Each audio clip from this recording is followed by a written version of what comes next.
you. I taste the food my great aunt used to make as she'd sing the songs of my time.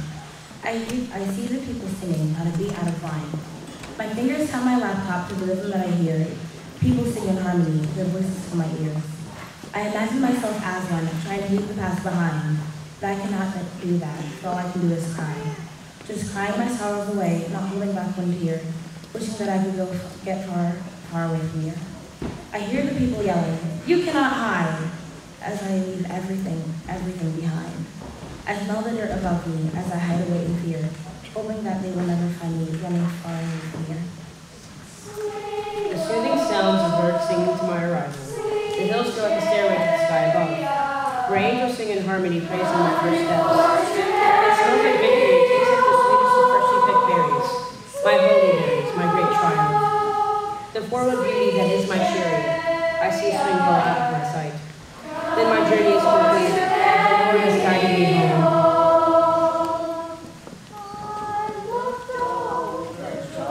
I'm speaking to you, Lord. Please come take me to your happy place. I have walked 1,000 miles. I have buried the awful. I'm singing to you this song with my love. I have tasted the wicked. I have smelled the awful. Walking down this road, I have felt the awful. I've seen the dirt beneath my feet. And if my friends meet me there, make sure I make it there. My heart has always been with you, my sweet chariot. You have guided me through my hard days, and now I'm ready to I can already touch your angel's wings. With one more step, I'm yours. I feel like feeling so assured of the one I'm to meet. Their faith is powerful, feeling your voice. The temptation is strong to get up in my voice. I can smell the blooming flowers, and I can feel my skin so clear. I can see all the people I want to see with him up there, and all from one note song that's been sung for years. I can feel so much more than most could in a lifetime.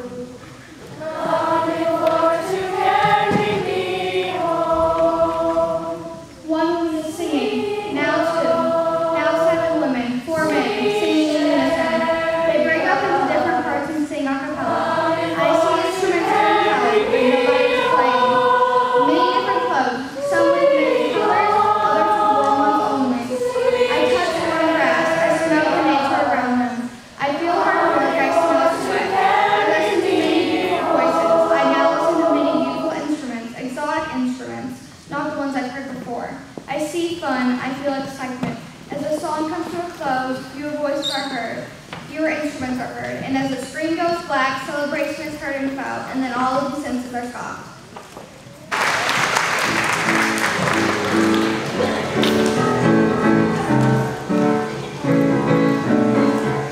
Why don't you swing down chariot stopping, let me ride. Swing down chariot stopping, let me ride. Rock me Lord, nice and easy.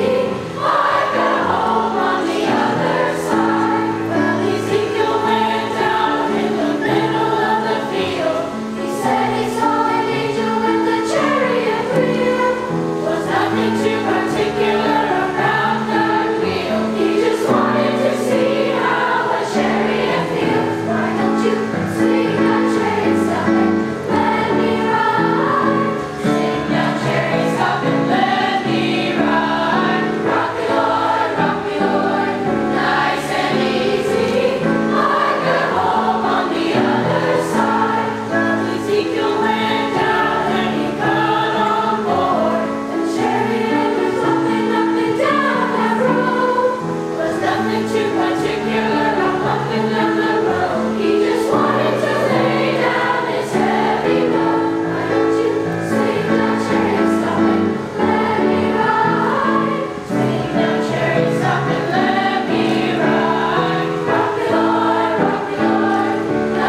dream was all I could think.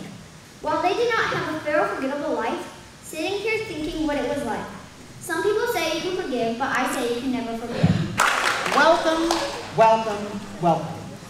I'm Veronica Bird, and I'm more than delighted to be here to welcome you aboard our musical train through Black history.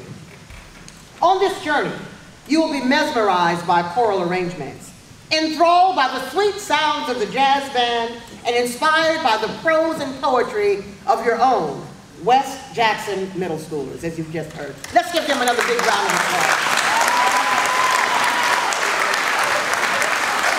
So I invite you all now to sit back, relax, and enjoy our musical journey through Black history. All aboard! Thank you.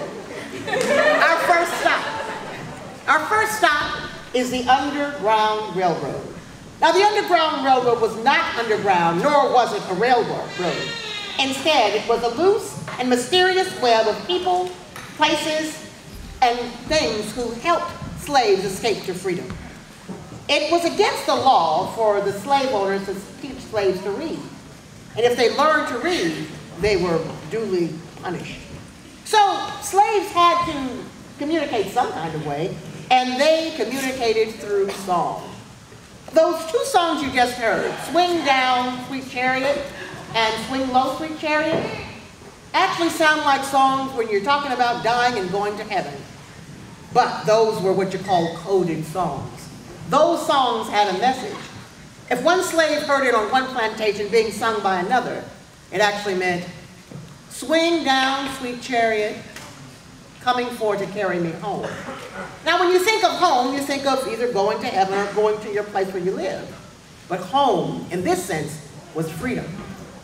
The song is saying, swing down, come down to my plantation, someone from the Underground Railroad, and take me to freedom. Coded songs. Now, we're going to sing another song, and I'm going to also have Ariana come up, and I want you to listen very closely to her words. She's going to tell you about Harriet Tubman.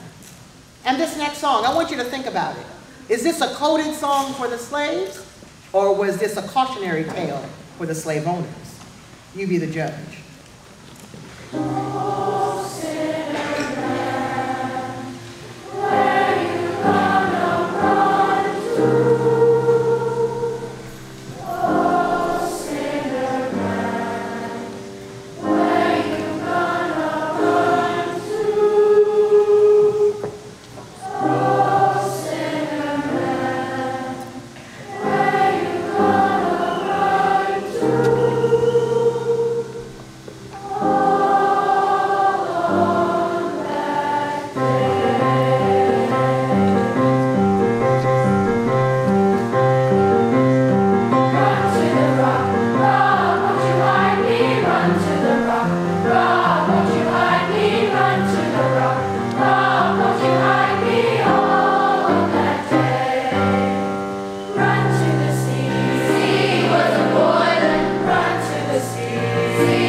I've got the right to. And these are death or liberty. One or the other I mean to have. No one will take me back alive. I shall fight for my freedom, and when the time comes for me to go, the Lord will let them kill me.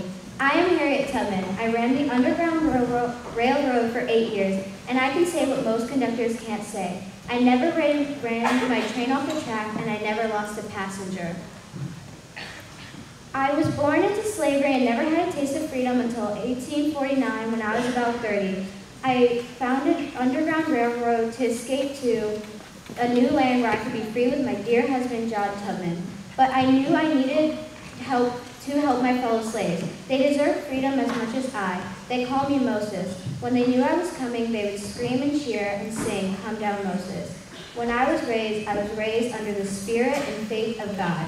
I knew he would guide me the way that was right and the way that was freedom for all race. Black, white, brown, or tan, all are equal. I am Harriet Tubman, and I helped free the slaves and risked my life for equality. Next stop on our musical train through Black history, Negro spirituals. The Negro spirituals grew out of slavery and hard times. Many of the slave owners allowed slaves to meet once a week at church. And it was during these church services that they would come together and sing songs that inspired them.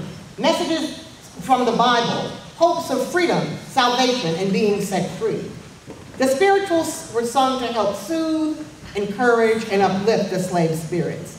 You can imagine, the conditions under which they lived were deplorable, and the treatment was even worse. So these songs, these spirituals, are sometimes all they had to cling to in order to make it to the next day.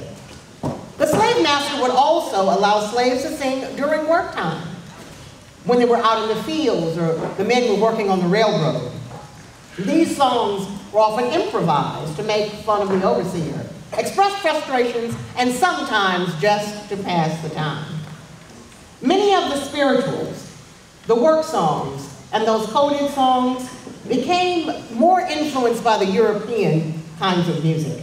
And Harry Burleigh was an African-American who first began arranging these Negro spirituals, these coded songs, into more lyrical and more choral arrangements. Listen closely as Eva comes up and tells you more about Harry Burleigh. I was born December 2nd, 1886 in Erie, Pennsylvania. Me and my family were poor because my mom couldn't get a job even though she had a great education. The one thing that kept me going was music. I remember my grandfather singing to me while he worked and teaching me songs.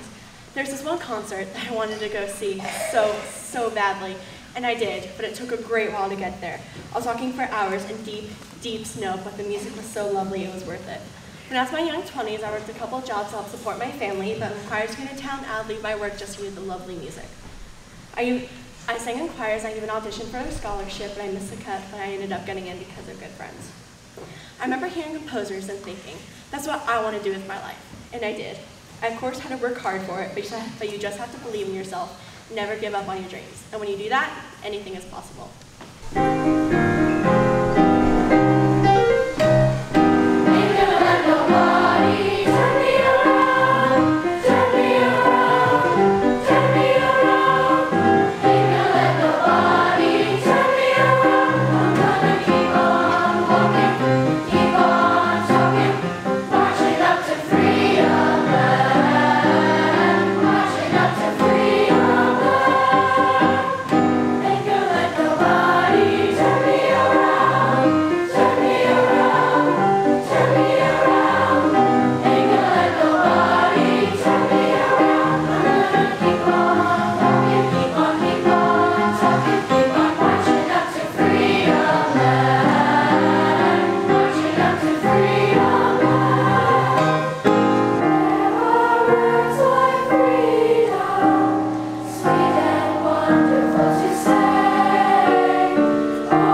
song you just heard them playing was called Little Liza Jane.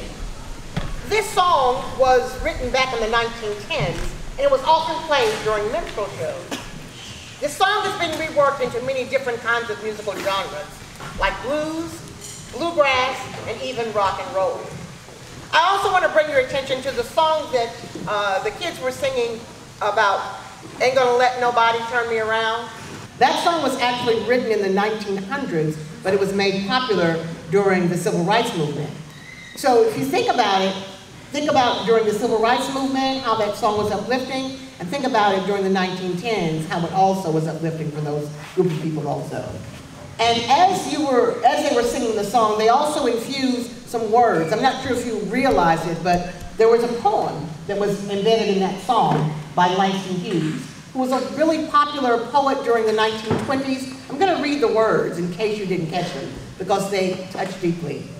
The words are, "There are words like freedom, sweet and wonderful to say. On my heartstrings, freedom sings all day, every day.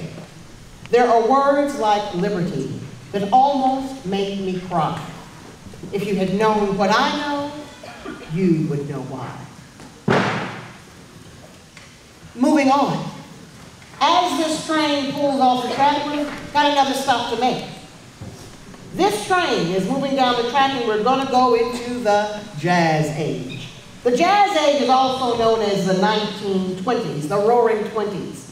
The Jazz Age took place between the early 1920s and right at the beginning of the Great Depression, 1930. New Orleans, Louisiana was the birthplace of the Jazz Age. This age was characterized by improvised music being sung and played. It has an infusion of African and European music. It gets its rhythm and blues and its quality of free expression through the African influence. And it gets its harmony and the instruments, the piano, the sax, the trombone, all those instruments that you equate with jazz from the European influence. The 8th graders will now give you a sampling of some of the music made popular during the 1920s, the Jazz Age. Superstars like Ella Fitzgerald, Louis Armstrong, and a few more. Enjoy. Next thing I'm going to tell you about demonstrates perfectly how the generations learn music from the generation before and the generation before, and even cross cultures. That tune, Little Liza Jane, is the exact same melody of a West African welcome song that was made popular during the 1940s. The name of that song is Funga Alafia. Now I want you to remember the tune from Little Liza Jane, and I'm going to sing Funga Alafia. Very similar. The song goes like this. Funga Alafia, ashe, ashe. Funga Alafia, ashe, ashe. Welcome, how are you? We hope you are fine. Welcome, how are you? We hope you are fine. That's a West African traditional tune. What you just heard, Little Liza Jane, was made popular during the 1910s. Funny how these things cross cultures. As the train moves on down the track, our next stop is going to be the Jazz Age, also known as the Roaring Twenties. This period began in the 1920s and ended right there at the Great Depression in the 1930s. New Orleans, Louisiana was the birthplace of the Jazz Age. It's characterized by improvisational playing and singing. Jazz is an infusion of African and European music. It gets its rhythm and blues quality and the free expression of singing and playing from the African influence. And it gets its harmony and the instruments like the piano, the sax, the trombone, all those instruments associated with jazz from the European influence. Now, the 8th graders will now give you a simple, small sampling of some of the music made popular during the Jazz Age. Music from Ella Fitzgerald, Louis Armstrong, and a few others. Enjoy.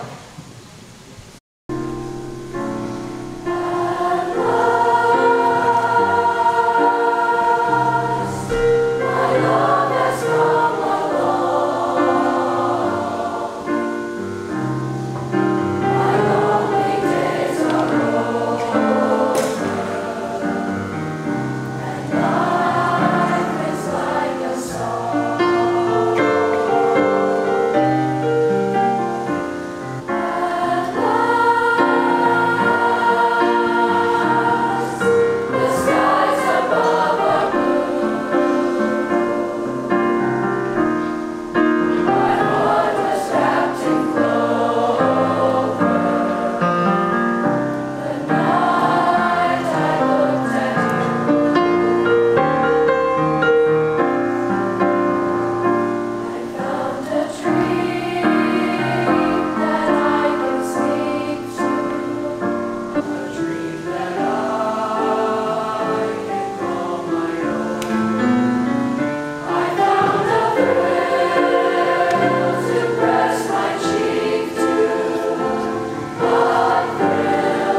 expected that my sister would be taken from this world by a car accident.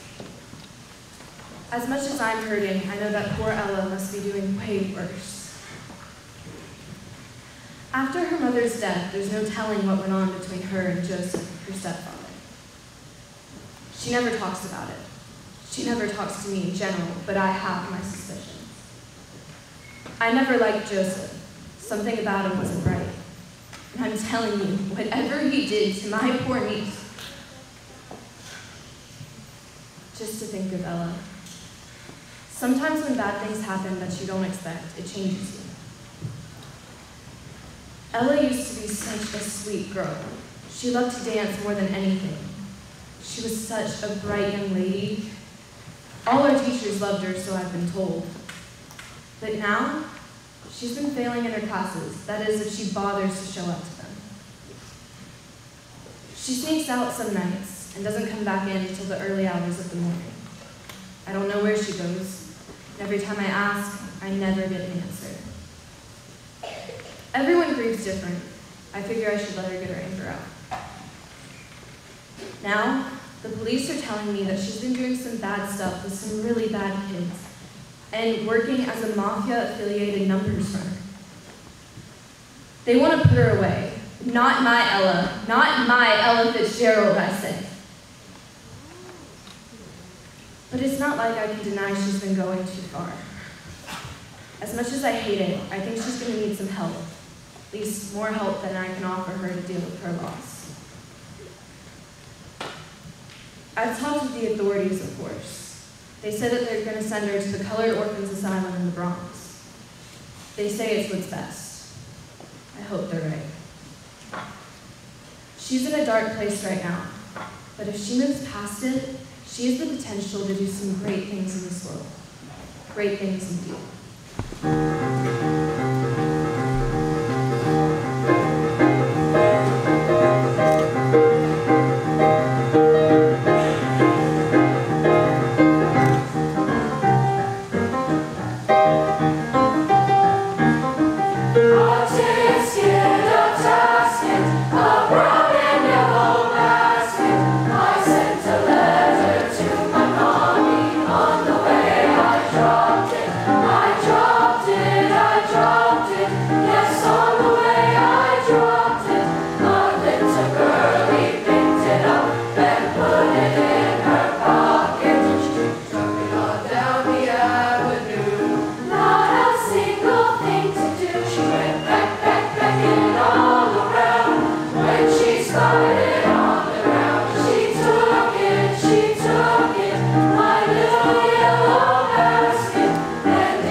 I would call him Satchmo.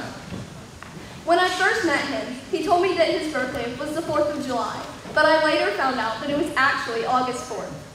He told me how he was unofficially adopted by a family of Russian Jewish immigrants by the last name of Kornofsky, who provided him with food and a job. They also played a big role when it came to how he got into music, because they loaned him the money to buy his first instrument, which was a cornet. Armstrong wore a Star of David in tribute to this wonderful family. They even influenced some of the songs he wrote through the Yiddish songs that they would sing to their children. Armstrong later got very mad when the Arkansas National Guard tried keeping 9 black students from entering Little Rock High School. He then cursed at the media and about the government. In 1965, police attacked peaceful marchers. Armstrong said to the media, they would beat Jesus if he was black in March. I may not be the front lineman, but I do support them with my donations. My life is in music. They would beat me on the mouth if I marched. And without my mouth, I wouldn't be able to blow my horn. Armstrong refused to play in his hometown for 10 years due to the fact that they wouldn't allow integrated bands to play. In 1965, after the Civil Rights Act, he returned to his hometown. They now have a park named after him in the French Quarter where the slaves once gathered. They also have an airport named after him and embrace their native son.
I'm welcomed here, along with others who see my true self and not just my skin.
Emily just played was called Deep River Blues.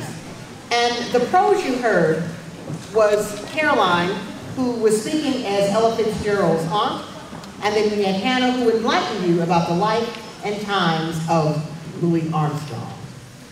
As this musical train pulls into the station, we have one more stop to make. And that stop is rock and roll. Chuck Berry, Bo Diddley, Little Richard, and Chubby Checker were all very popular artists during the rock and roll age. This was during the 1950s and 60s. By this time, the radio stations were playing both black and white forms of music for all to hear. Styles such as jazz, blues, swing were often taken up by white musicians and began making these songs popular for all to hear. This was called the cultural collision. This led to quite a few white artists popularizing black songs written by African American artists. These became known as cover songs. At this time, the sixth graders will now perform two songs made popular by Chubby Checker and the other made popular by Bill Haley and the Comets, although it was written by Joe Turner. Enjoy.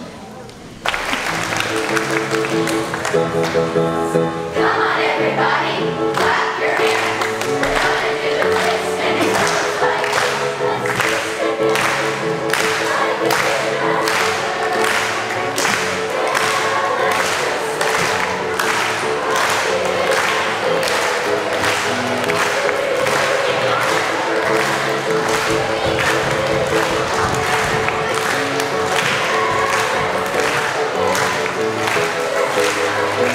back.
then, he went big and into the show business world.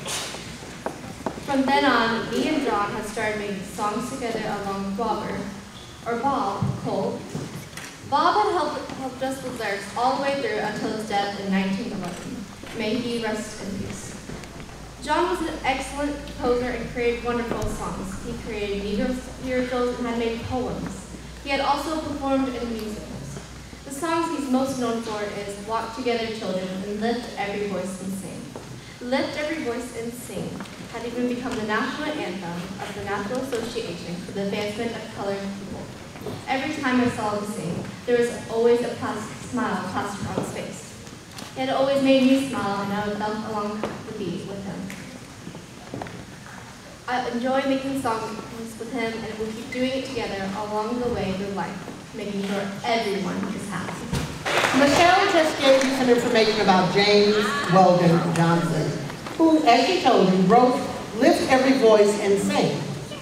He wrote this poem in 1900, and it was performed at a celebration for President Abraham Lincoln as a poem, and it was spoken by 500 school children from a segregated school in Florida. In 1905, James Weldon's brother, John Rosamond Johnson, wrote the music for this poem. He set it to music, and in 1919, the NAACP, as Michelle told you, the National Association for the Advancement of Colored People, dubbed it the Negro National Anthem. They dubbed it the national anthem for its powerful lyrics, its poignant message. And as the 6th, 7th, and 8th graders sing this song to you, I want you to pay close attention to the words. It is the Negro National Anthem, but it is for everyone. The first words are lift every voice and sing. And during this song, we also have a little surprise for you. Enjoy the Negro National Anthem, lift every voice and sing.